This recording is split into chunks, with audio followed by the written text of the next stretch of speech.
Hello friends, तो चलिए आज हम पढ़ने वाले हैं बेसिक से एक बार फिर से ज्योग्राफी। जैसा कि मैंने आपको एक बार चैनल पर फिर से पढ़ाया हुआ था ज्योग्राफी, उसकी प्लेलिस्ट भी आप देखोगे तो मिल जाएगी। ठीक है, तो उसमें मैंने आपको एक बेसिक तरीके से ज्योग्राफी के सारा क्राइटेरिया बताया था और कैसे कैसे क्वेश्चंस आते हैं एग्जाम में, वो भी मैंने आपको डिस्कस करके बताया था। ठीक है, तो अब हम जो है फिर से एक सीरीज लॉन्च कर रहे हैं ज्योग्राफी की। इसमें शुरू से जो है थोड़ा सा अच्छे क्वेश्चंस के साथ जो है एनसीईआरटी को मिक्स करके हम इसको पढ़ेंगे। ठीक है, तो जिसको भी ज्योग्राफी बेसिक से पढ़नी है प्लीज आप लोग उसको भी चैनल को शेयर कर दीजिएगा।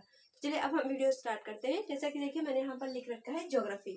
ठीक है, तो पहली बात तो ज्योग्राफी अगर हम पढ़ रहे हैं तो ज्योग्राफी को समझना जरूरी है कि ज्योग्राफी का मीन्स क्या होता है। ठीक है, कुछ भी अगर हम पढ़ रहे हैं तो उसका मतलब जानना जरूरी है कि हाँ ये क्या है। ठीक है, बिना उसको जाने हम उसके बारे में पढ़ तो लेंगे लेकिन उतना अच्छी नॉलेज नहीं हो पाएगी। ठीक, तो चलिए पहले देखते हैं कि ज्योग्राफी क्या मतलब क्या होता है। ये दो शब्दों से मिलकर बना है, जियो और ग्राफी। ठीक, जैसा कि यहाँ पर लिखा हुआ है ज्योग्राफी, तो इसका क्या मतलब होता है, दो अलग अलग शब्दों से मिलकर बना है।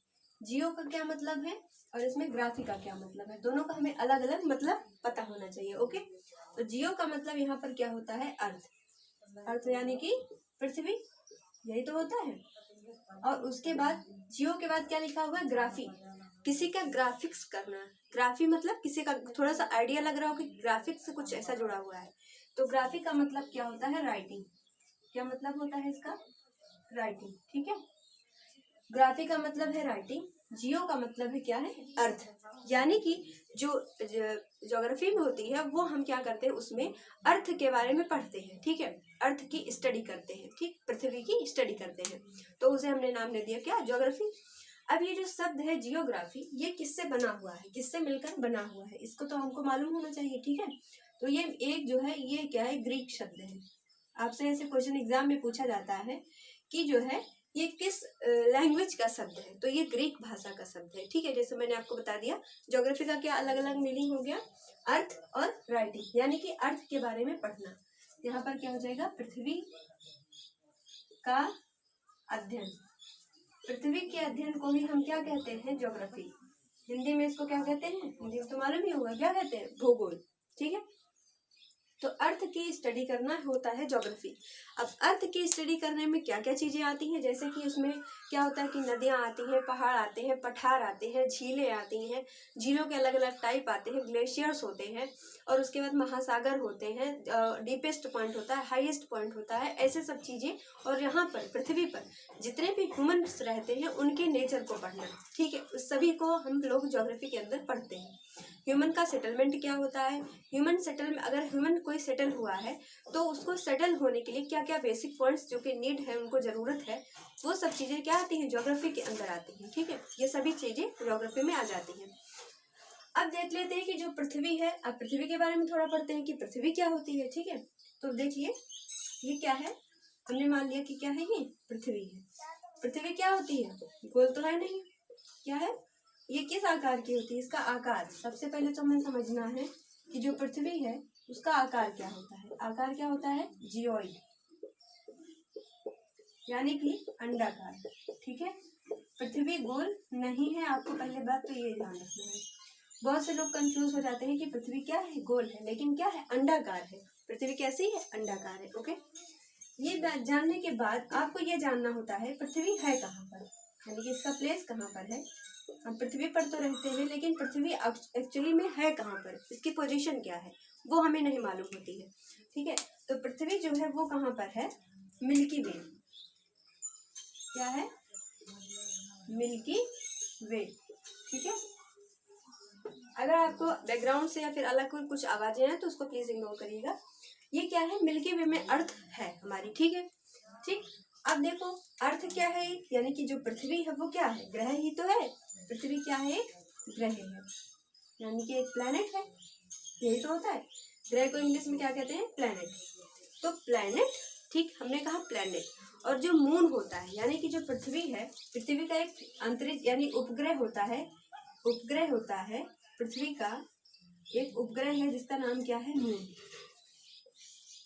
अब यहाँ पर एक बड़ा सा क्वेश्चन मार्क लगा, नोटिस करते हुए चलोगे तो अच्छे से समझ में आएगा। ठीक है, अगर बातों को ध्यान से सुनते हुए चलोगे तो सब कुछ समझ में आपको आता जाएगा। ओके, पृथ्वी को हमने क्या कहा, ग्रह कहा। जो चंद्रमा है उसको हमने क्या कहा, उपग्रह कहा। ठीक, तो आपको दिमाग में यही तो आया होगा कि ग्रह के चारों ओर घूमता है इसलिए वो उपग्रह है, ठीक है। और जो है जो पृथ्वी है वो ग्रह है, बिल्कुल सही बात है, ठीक है।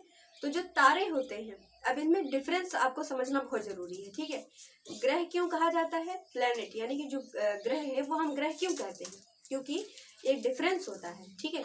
डिफरेंस क्या है, तो हमें समझना है कि जो प्लेनेट होता है वो उसकी एक्चुअली डेफिनेशन क्या होती है, ठीक है। तो देख लेते हैं कि प्लेनेट किसे कहते हैं, ग्रह किसे कहते हैं, ठीक है। ग्रह यानी कि प्लेनेट, प्लेनेट क्या होता है, जिसका उनके पास अपना कोई प्रकाश नहीं होता है, ठीक है। इनका अपना कोई प्रकाश नहीं होता है और इनका अपना कोई हीट नहीं होता है। यही मेजर डिफरेंस होता है किसी भी प्लैनेट में और स्टार में, ठीक है। स्टार का यानी कि तारों का अपना जो चमक होती है वो भी होती है और उनका अपना हीट भी होता है। और ग्रह को हमने जो है ग्रह जो होते हैं उनका ना तो अपना प्रकाश होता है, ना ही उनके पास अपनी हीट होती है, इसीलिए हमने इसको नाम दे दिया क्या, ग्रह, यानी कि क्या होता है, प्लैनेट। ओके, अब देखें मून जो है वो सूरज की रोशनी से चमकता है और उपग्रह क्यों कहा गया, क्योंकि ग्रह के चारों ओर चक्कर लगाता है। ओके, अब देख लेते हैं थोड़े से और मेजर पॉइंट्स जो कि इम्पोर्टेंट है हमारे एग्जाम के लिए। ओके, अब जान लेते हैं थोड़ा सा प्लेनेट के बारे में, ठीक है। यानी कि प्लेनेट जो है शब्द की उत्पत्ति कहाँ से होती है, ठीक है। यहाँ पे हमने लिखा प्लेनेट। अब इसकी जो उत्पत्ति है, प्लेनेट शब्द की उत्पत्ति कहाँ से होती है, एक क्या है, ये ग्रीक शब्द है। अक्सर आप देखोगे तो ग्रीक या फिर लैटिन ही आपको मिलेगा, ठीक है। तो ये क्या है, ग्रीक शब्द है, जिसका मतलब क्या है, ग्रीक में इसको सही में क्या बोलते हैं, प्लेनेटाई।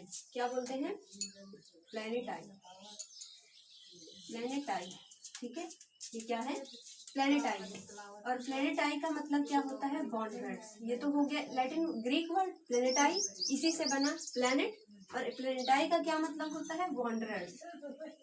क्या होता है, वॉन्डरर्स। ओके, ये होता है वॉन्डरर्स। वॉन्डरर्स का मतलब क्या होता है, घूमना। वॉन्डर मतलब घूमना होता है। तो घूमने जो सर्कल में या फिर किसी भी पाथ पे जो घूमे वो होता है वॉन्डरर, ठीक है। तो इसी शब्द से उत्पत्ति होती है किसकी, प्लेनेट की, ठीक है।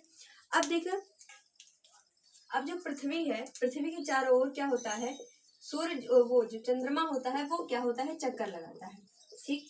तो जो मून है वो टोटल कितने दिनों में पृथ्वी की परिक्रमा पूरी कर लेता है, ये भी आपसे क्वेश्चन आता है पेपर में। तो 27 दिन लगते हैं इसको पृथ्वी का एक चक्कर पूरा करने में, ठीक है।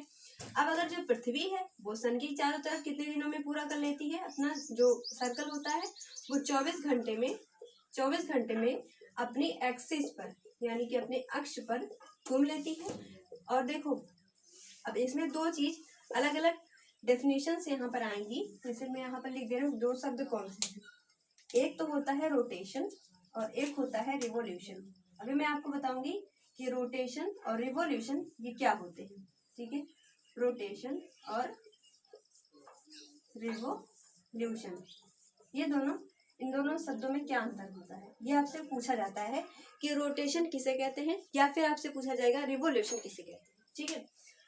तो अब देख लेते हैं कि जो पृथ्वी है वो सूर्य के चारों तरफ, जब सूर्य का एक परिक्रमा जो पूरा करती है वो 365 दिनों में पूरा करती है, जिसकी वजह से क्या होता है, साल बदलते हैं। क्या होते हैं, जो ईयर होता है वो चेंज होता है। अगर पृथ्वी अपनी एक्सिस पर घूमती है तो क्या होता है, दिन बदलते हैं, यानी कि दिन और रात स्थिति जो होती है वो क्यों होती है, पृथ्वी द्वारा अपने एक्सिस पर घूमने की वजह से दिन और रात होते हैं। पृथ्वी द्वारा सूर्य के चारों तरफ चक्कर लगाने पर साल बदलते हैं, यानी कि ईयर जो है वो चेंज होता है। ओके, यानी कि 365 दिन होएगा, जब 365 दिन से आगे बढ़ेगा तो दूसरा साल आ जाएगा। तो इसीलिए हम इसको सही भाषा में कहते हैं कि साल बदलता है, ठीक है। अब रोटेशन, अब जो पृथ्वी है वो दो तरीके से घूमती है, ठीक। एक तो अपनी एक्सिस पे घूमेगी, एक चारों सूर्य के चारों ओर घूमेगी। तो एक को हमने नाम दिया रोटेशन और एक को हमने नाम दिया रिवोल्यूशन। रोटेशन मतलब अपनी एक्सिस पर घूमना, जब जो है पृथ्वी अपने अक्ष पर घूमेगी। यहाँ पर मैं रोटेशन में लिख दे रही हूँ अक्ष, तो आप समझ जाएंगे सीधा। ये क्या हो गया, कीवर्ड हो गया। कीवर्ड का मतलब कैसे कि हमें इतनी सारी चीजें होती हैं, वो हमें अगर हम ऐसे पूरा लिखेंगे तो बहुत कम याद होता है। तो अगर हम कीवर्ड्स को साथ में लेके चलते हैं तो जल्दी याद होता है। अब जैसे कि आप अपने नोट्स में लिखोगे, रोटेशन के आगे क्या लिखोगे, अक्ष, तो मतलब क्या हो जाएगा, रोटेट कर रही है पर अपने किस पे, अक्ष पे रोटेट कर रही है, तो वो क्या होगा, रोटेशन होगा। ओके, अगर हमने रिवोल्यूशन कहा तो ये क्या होगा, सूर्य के चारों ओर, सूर्य के चारों ओर, अगर ये सूर्य के चारों ओर घूमती है तो क्या हो जाएगा, रिवोल्यूशन हो जाएगा। तो दोनों मेजर शब्द जो है आपसे बहुत बार एग्जाम में पूछा गया है, और सबसे पहले ये जो क्वेश्चन है पता है यूपीएससी ने पूछा था, उसके बाद से बाकी जो एग्जाम होते हैं उसने जब उसके बाद जब वो एग्जाम होता है उसके बाद से अगले 2 सालों के बाद से ये अलग अलग एग्जाम के द्वारा पूछा गया है क्वेश्चन कि रिवोल्यूशन और रिवोल्यूशन क्या होता है। ठीक है, तो दोनों का आपको मालूम होना चाहिए। अब देखो एक और वर्ड हो गया जिसको हमने क्या कहते हैं, कॉन्स्टिलेशन। क्या होता है, कॉन्स्टिलेशन। अब कॉन्स्टिलेशन क्या होता है ये भी आपसे पूछा गया है, ये तो थोड़ा टफ क्वेश्चन बन गया था एक बार जब ये पूछा गया था। कॉन्स्टिलेशन आपसे क्वेश्चन ऐसे पूछा गया था कि कॉन्स्टिलेशन क्या होता है, तो इसका आंसर क्या हो जाएगा, देखो आपने नाइट में आज देखना, अगर आप ये वीडियो आज देख रहे हो ना, भले ही ये वीडियो आपको बहुत देर से मिला हो, लेकिन जब भी आप ये वीडियो देखोगे तो आप एक काम करना, क्या करना, आसमान में रात में जो है देखना कि आपको सब लोग घर में बताते हैं सप्तऋषि मंडल। ठीक है, तो जब 7 तारे होते हैं, ठीक है, 7 तारे मान लिए हमने, यहाँ पे यहाँ पे यहाँ यहाँ यहाँ, अब इन 7 तारों ने आपस में मिलकर हम इमेजिन कर लेंगे, ध्यान से सुनना, इमेजिन कर लेंगे कि ये जो है एक आकार इसने बनाया हुआ है।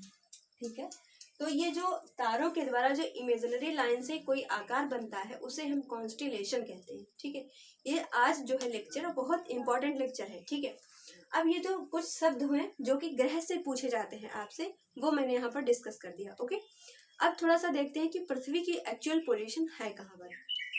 तो चलिए देखते हैं कि जो पृथ्वी है वो एक्चुअल पोजीशन है कहाँ पर। ठीक है, ये जो है एक मैं यहाँ पर वो बना रही हूँ, इसमें आपको ध्यान रखना है। सबसे पहले क्या आता है, यूनिवर्स। ठीक है, यूनिवर्स में क्या आता है, मिल्की वे, मिल्की वे। अब मिल्की वे के अंदर क्या आता है, इसमें आता है क्या, सोलर सिस्टम, सोलर सिस्टम। ठीक है, अब सोलर सिस्टम के अंदर क्या है, हमारी अर्थ है।